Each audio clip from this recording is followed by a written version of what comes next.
नमस्कार दोस्तों, अदम्य एकेडमी के ऑनलाइन प्लेटफॉर्म पर आपका हार्दिक स्वागत, अभिनंदन।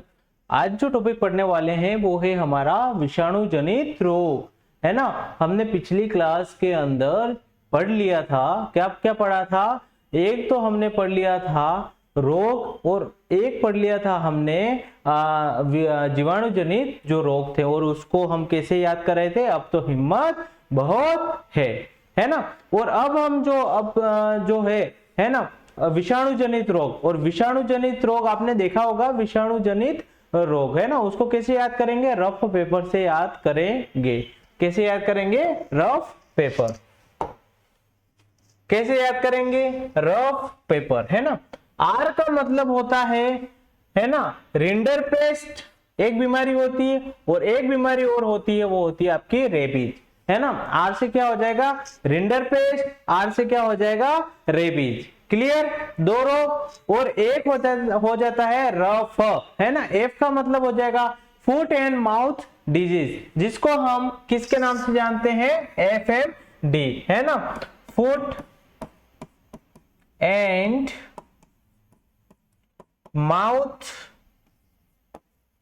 डिजीज, इसके नाम से जान रहे हैं। इसको हम क्या बोल रहे हैं, खुरपका,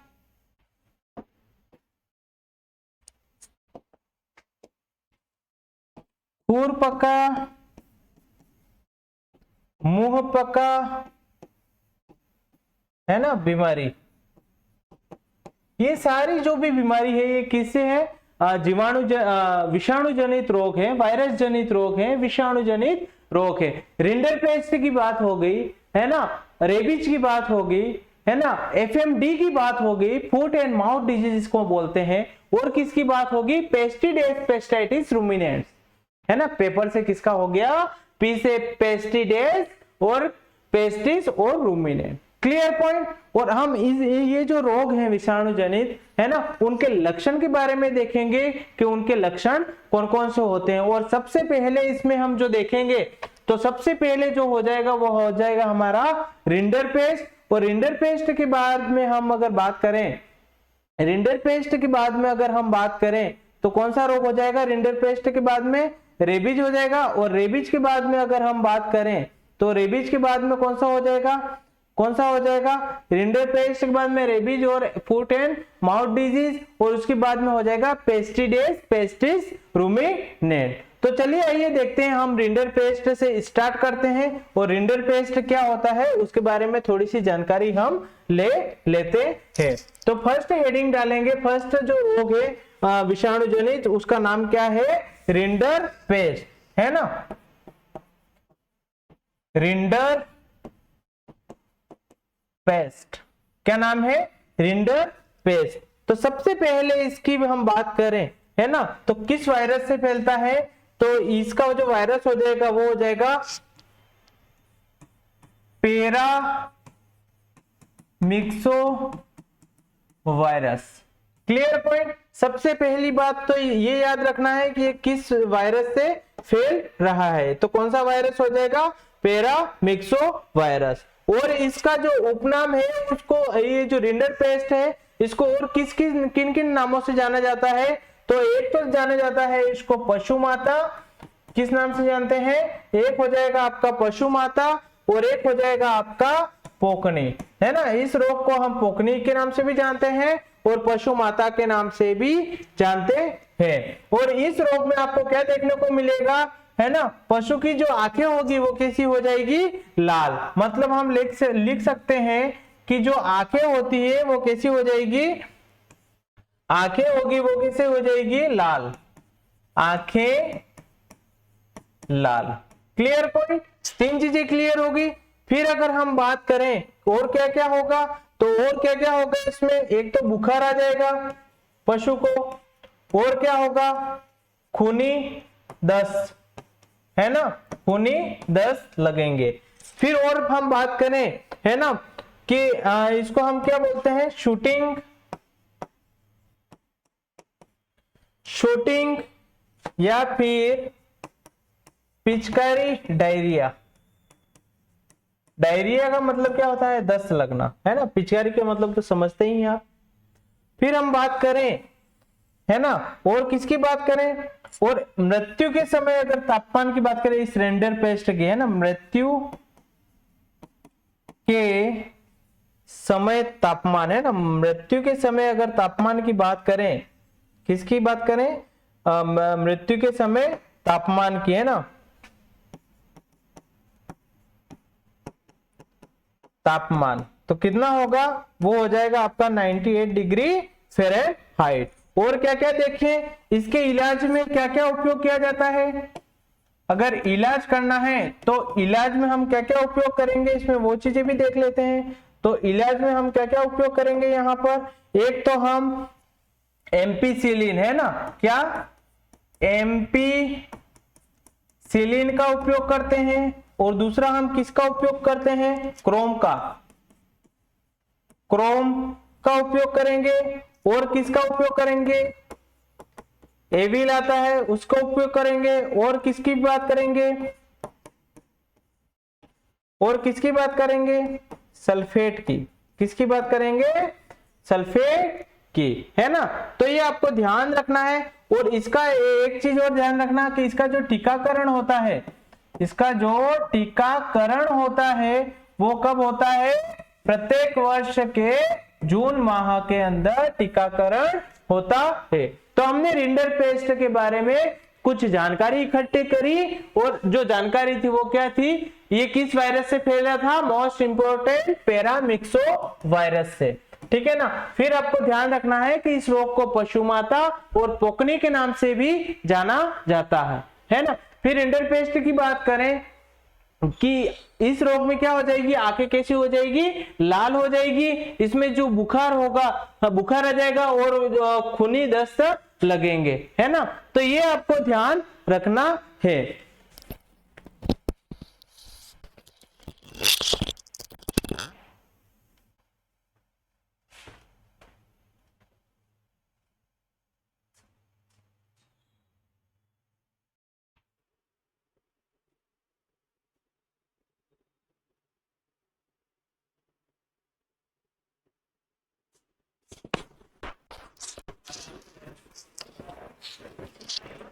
तो हम यहाँ पर देख रहे थे कि जो रेंडर पेस्ट है ना, उसमें देख रहे थे कि इसका जो टीकाकरण हो रहा था वो जून के अंदर हो रहा था, उसका उपनाम था पशु माता पोकनी, है ना।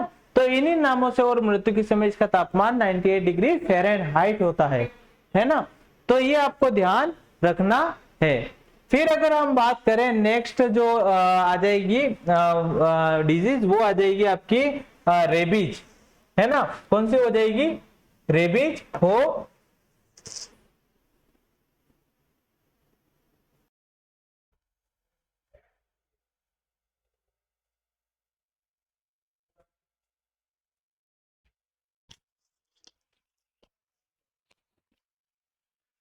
तो हम यहाँ पर देख रहे थे कि जो रिंडर पेस्ट जो डिजीज थी, है ना, उसका जो वायरस था वो तो पैरामिक्सो वायरस, और पशु माता और पोकनी के नाम से जाना। आंखें कैसी थी, लाल हो रही थी, और मृत्यु के समय तापमान पूछा जाए, और इसका जो इलाज था वो ACAS से हम देख रहे थे, एम्पीसिलिन, क्रोम, एविल और सल्फेट का उपयोग कर रहे थे। फिर हम जो नेक्स्ट देखेंगे, और नेक्स्ट आपका क्या हो जाएगा, वो हो जाएगा आपका रिंडर पेस्ट के बाद में रेबीज, है ना। हमने पढ़ा था ना रफ पेपर, है ना, वहीं पर हमारा जो दूसरा जो नाम आ जाएगा, वो दूसरा नाम क्या हो जाएगा आपका, रेबीज। तो रेबीज के बारे में हम देख लेते हैं कि रेबीज में क्या क्या महत्वपूर्ण है, क्या क्या इंपॉर्टेंट है, किसके बारे में, रेबीज के बारे में।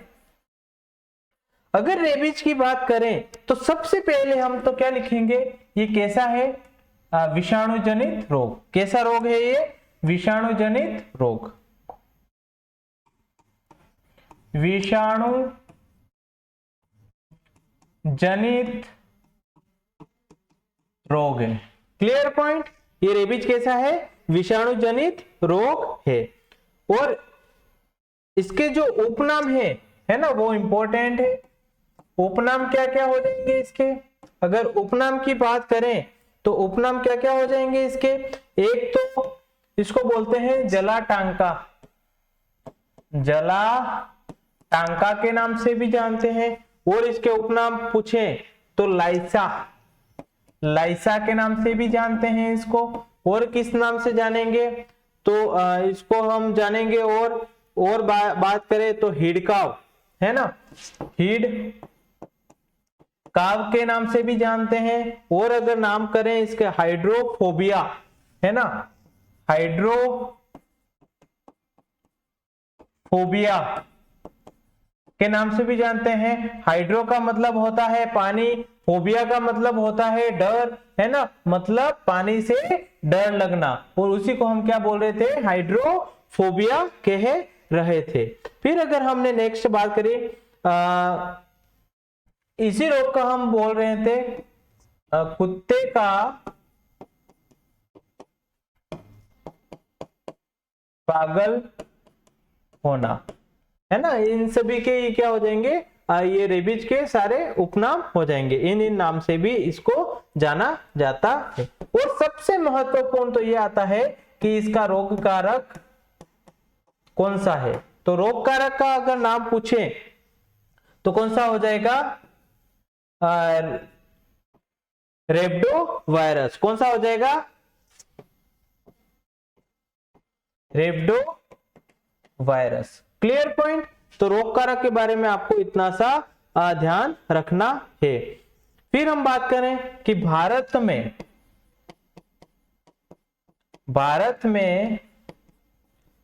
सबसे ज्यादा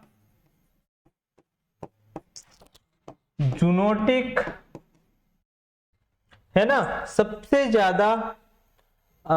ज्यादा होने वाली जूनोटिक बीमारी है ना, क्या लिखेंगे, सबसे ज्यादा होने वाली जूनोटिक बीमारी है ये। एक तो ये चीज आपको ध्यान रखनी है। फिर और क्या क्या ध्यान रखेंगे आप, और हम बात करें, है ना, इसमें क्या क्या लक्षण दिखाई देंगे। तो एक तो हम बोलेंगे कि लकवा हो जाना, और क्या क्या हो जाता है। और हम बात करें इस रोग में अगर हम बात करें, है ना, किसी भी उद्देश्य, बिना किसी उद्देश्य के इधर उधर घूमता रहता है, ये आपको ध्यान रखना है ना, मतलब बिना उद्देश्य इधर उधर घूमना। तो ये आपका एक तो इंपॉर्टेंट ये चीज हो जाएगी, है ना। फिर हम बात करें, फिर अगर हम बात करें कि यह विषाणु सबसे अधिक पशु की लार, है ना, पशु की लार में तथा सबसे, है ना, सबसे कम दूध व मूत्र में पाया जाता है। एक चीज आपको ये ध्यान रखनी है ना। फिर हम बात करें कि इस रोग में और क्या क्या होता है, पशु का निचला जबड़ा लटकता है ना। फिर अगर और रेबीज के बारे में बात करें, किसके बारे में बात कर रहे हैं, रेबीज के बारे में। और अगर हम बात करें तो रेबीज के बारे में और कौन कौन सी बातें हो जाएगी, है ना। ये रोग तंत्रिका तंत्र से संबंधित है ना। इस रोग का अगर पूछें कि किससे संबंधित है तो तंत्रिका तंत्र से संबंधित है। रोग की अवधि अगर पूछे, है ना, दूसरी चीज क्या पूछ सकते हैं, रोग की अवधि पूछ सकते हैं। किसमें पूछें, गाय में पूछे, भैंस में पूछे, गाय में पूछे, भैंस में पूछे, घोड़े में पूछे, तो कितना हो जाएगा? ये हो जाएगा 4 से लगाकर 8 सप्ताह तक, है ना। फिर अगर हम नेक्स्ट बात करें भेड़ और सुअर, भेड़ व सुअर की बात करें तो यहाँ जो रोग होगा वो 3 से लगाकर 6 सप्ताह की अवधि हो जाएगी। फिर अगर हम बात करें कुत्ते में, है ना, किसमें हो जाए, किसमें बात करें, कुत्ते में बात करें तो कुत्ते में ये अवधि हो जाएगी लगभग 3 से लगाकर 6 सप्ताह मान सकते हैं हम, है ना, 6 सप्ताह हम मान सकते हैं। तो ये आपको ध्यान रखना है ना, ये आपको ध्यान रखना है। फिर अगर हम नेक्स्ट बात करें मनुष्य में देखें, है ना, एक और कौन सा रह गया, मनुष्य, है ना। तो अगर मनुष्य में बात करें, मनुष्य में तो ये कितना, इसकी अवधि हो जाएगी 14 से लगाकर 90 दिन। क्लियर? तो ये सारी चीजें आपको ध्यान रखनी है ना। और सबसे ज्यादा इसका जो विषाणु होता है ना, ये जो विषाणु होता है, ये विषाणु कहाँ पर उपस्थित होता है? तो उपस्थित कहाँ पर होता है? ये लार में उपस्थित होता है, लार में प्रेजेंट होता है। एक चीज आपको ये ध्यान रखनी है ना। और इसकी अगर बात करें, है ना, और हम इसमें और क्या चीजें हम बात कर सकते हैं इसमें, और हम अगर बात करें तो, और तो हम जैसे कि हमने तंत्रिका देख लिया, रोग की अवधि देख ली कितनी हो सकती है, विषाणु जनित है। तो इसमें जो सबसे इंपॉर्टेंट तो ये पूछा जाएगा कि जो ये कौन से विषाणु से फैलता है ना। रेबीज कैसा है? विषाणु जनित रोग है। विषाणु जनित में भी अगर पूछे तो रेब्डो वायरस, है ना। तो ये आपको ध्यान रखना है कि किस विषाणु से फैल रहा है। तो आपको इंपॉर्टेंट यही है कि इस रेबीज के बारे में, इसका विषाणु जनित रोग है, विषाणु कौन सा हो जाएगा? तो रेब्डो वायरस हो जाएगा। तो उपनाम पूछा जाए तो हाइड्रोफोबिया के नाम से भी जानते हैं इसको। भारत में सबसे ज्यादा होने वाली ये जूनोटिक बीमारी है ना। पशु से किसमें फैलती है? मनुष्य के अंदर फैलती है। तो ये चीजें आपको ध्यान रखना है। और ये बिना उद्देश्य इधर उधर घूमता रहता है ना, इस रोग के होने से, है ना। और इसमें और क्या लक्षण? लकवा हो जाएगा। तो ये सारी चीजें आपको ध्यान रखनी है इसके बारे में। और क्या चीजें बताई मैंने, है ना। और रेबीज के बारे में बताया कि ये तंत्रिका तंत्र से संबंधित है। अगर कुत्ते में बात करें तो इसका ड्यूरेशन लगभग 3 से लगाकर 6 सप्ताह हो जाएगा। और हमने भेड़ सुअर की बात करी, उसमें भी 3 से लगाकर 6 सप्ताह हो जाएगा। और गाय भेड़ और घोड़े की बात करी 4 से लगाकर 8 सप्ताह हो जाएगा। और अगर हमने मनुष्य की बात करी तो 14 से लगाकर 90 दिन इसका ड्यूरेशन हो जाएगा, है ना। और मोस्ट इंपोर्टेंट तो है कि विषाणु जनित रोग है। क्लियर? इससे आगे अगर हम बढ़े तो एक और रोग होता है, और उस रोग का हमारा नाम क्या हो जाएगा? FMD के नाम से भी जानते हैं, जिसको हम फुट 3rd नंबर पे, है ना, FMD, है ना, फुट एंड माउथ डिजीज।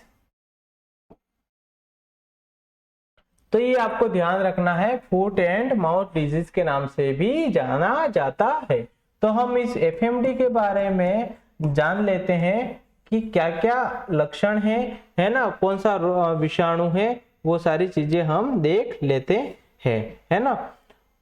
सबसे पहले तो क्या होंगे, है ना, एक तो क्या क्या हो जाएंगे, एक तो इसमें हम कह सकते हैं कि इस रोग को हम खुरपका,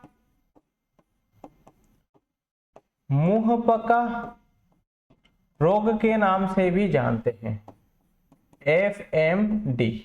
clear? Foot and mouth disease.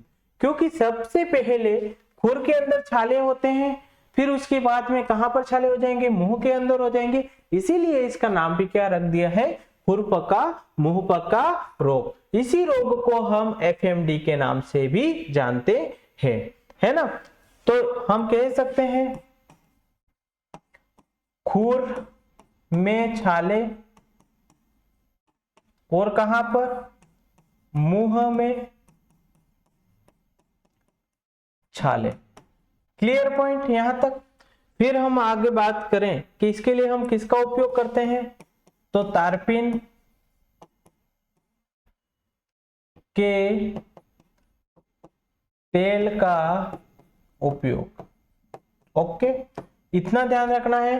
फिर और क्या ध्यान रखेंगे आप, है ना, ये कौन से वायरस से फैलता है, तो पिकोरना वायरस इंपॉर्टेंट है ना, पिकोरना वायरस। फिर अगर हम बात करें और हमें क्या क्या चीजें देखनी है इसमें, है ना, हम बात करें कि इस भारत, अगर इंडिया की बात करें तो इंडिया में जो इसके जो स्ट्रेन पाए जाते हैं, है ना, तो वो हो जाएगा ओ प्रकार का, ए प्रकार का और सी प्रकार के स्ट्रेन जो होंगे, है ना, स्ट्रेन के रोगी सर्वाधिक। क्लियर, पशु में ये स्ट्रेन पाया जाता है ना। और अगर एशिया की बात करें, किसकी बात करें, एशिया की बात करें तो कुछ मात्रा में, क्लियर है ना, कुछ मात्रा में, ठीक है। फिर अगर हम बात करें कि और एफएमडी के बारे में और जानकारी हम क्या क्या ले सकते हैं, है ना, फिर खुर के बारे में हमने जानकारी ले ली, है ना।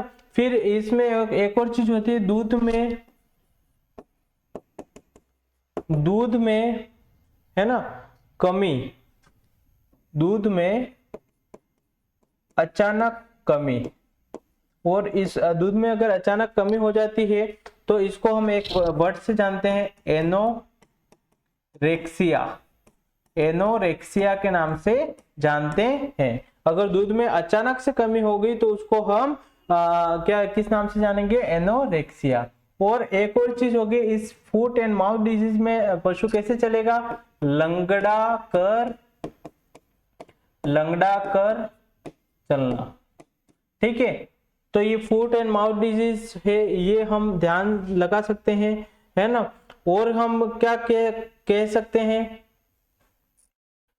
बुखार होगा, है ना, इसमें जो बुखार होगा और उस बुखार के अंदर जो तापमान होगा वो लगभग कितना होगा, 105 से लगाकर 106 डिग्री फ़ारेनहाइट तक टेम्परेचर होता है। इसमें जब बुखार आता है तो इतना टेम्परेचर होता है, तो आपको ध्यान रखना है ना। और इसका हम उपचार कैसे करें, अगर उपचार की बात करें तो उपचार करें कैसे, है ना, किसका उपचार करना है, एफएमडी का उपचार करना है। और एफएमडी का अगर उपचार की बात करें, किसकी बात करें, उपचार की बात करें, अगर उपचार की बात करें तो उपचार कैसे करें, तो उपचार में हम करेंगे मुंह से छालों को, है ना, जो मुंह में जो छाले हुए हैं, मुंह के छाले, उसको हम किससे धोएंगे, फिटकरी से धोएंगे। किससे, फिटकरी से धोना। फिर और अगर हम बात करें फुट एंड माउथ डिजीज में, है ना, और किससे, बोरिक एसिड से धोना, बोरिक एसिड से धोते हैं। और क्या यूज करते हैं उसको धोने के लिए, है ना, ग्लिसरीन में क्या मिलाकर, शहद मिलाकर, है ना, इससे। और है ना, और इन सभी का अगर हम मिला के अगर लेप बना लें, और लेप बनाकर दिन में 2 से लगाकर 3 बार, है ना, 3 बार प्रतिदिन लगाना है, तो ये एफएमडी का जो भी होता है वो ठीक हो सकती है बीमारी, है ना। फिर अगर हम बात करें कि इसके लिए एक वैक्सीन यूज करते हैं, उसका नाम है रक्षा vaccine.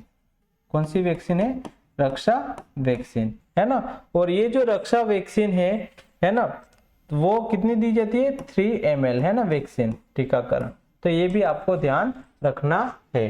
Foot and mouth disease में अगर बात करें तो उसका उपचार कैसे करेंगे, है ना, मुंह में छाले हो गए हैं, खुर के अंदर छाले हो गए हैं, तो क्या करें, है ना, क्या करना है, फिटकरी से धोना है, बोरिक एसिड, ग्लिसरीन, है ना, इन सभी का लेप बनाएंगे और दिन में 2 से लगाकर 3 बार एक दिन के अंदर इसका लेप लगाएंगे वहां पर, तो वो ध्यान रहेगा। और इसके बचाव के लिए हम एक रक्षा वैक्सीन का उपयोग करते हैं, है ना, वो 3 ml होती है, तो इतना सा आपको ध्यान रखना है। फिर अगर हम नेक्स्ट बात करें फुट एंड माउथ डिजीज के बाद, फुट एंड माउथ डिजीज के बाद में अगर हम बात करते हैं वो है हमारा PPR, है ना, PPR, है ना। इसका मतलब क्या था, पेपर से याद किया था, रफ पेपर, है ना, पेपर से याद किया था। और जो पेपर की अगर बात करें तो पेपर में क्या हो जाएगा,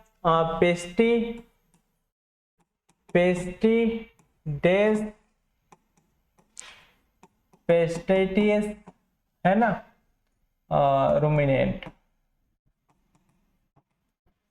ये इसकी फुल फॉर्म है। ओके, अब हम किसके बारे में देख रहे हैं, PPR के बारे में थोड़ी जानकारी ले लेते हैं कि PPR क्या होता है। सबसे पहले तो ये विषाणु जनित रोग है,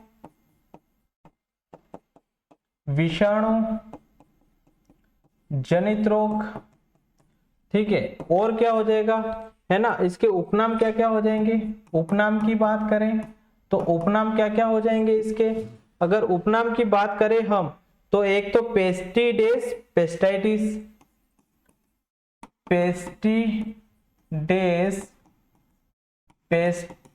के नाम से भी जानते हैं। और इसके उपनाम की बात करें, है ना, पेस्टाइटिस रूमिनेंट, है ना, रूमिनेंट बोल रहे थे, रूमिनेंट। और उसके बाद अगर हम बात करें तो इसको हम बोलते हैं गोट फ्लेग के नाम से भी जानते हैं। और किस नाम से जानते हैं, सूडो रिंडर पेस्ट के नाम से भी जानते हैं, सूडो रिंडर पेस्ट के नाम से भी जानते हैं। और किसके नाम से जानते हैं,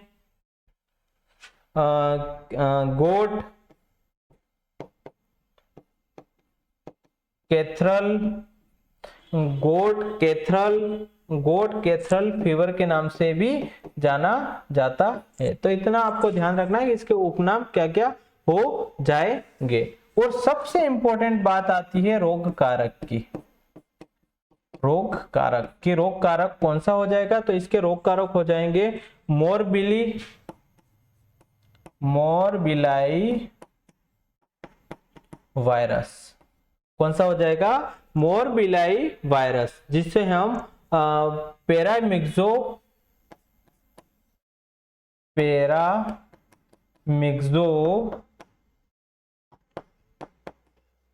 पैरामिक्सोविरिडी के नाम से भी जानते हैं।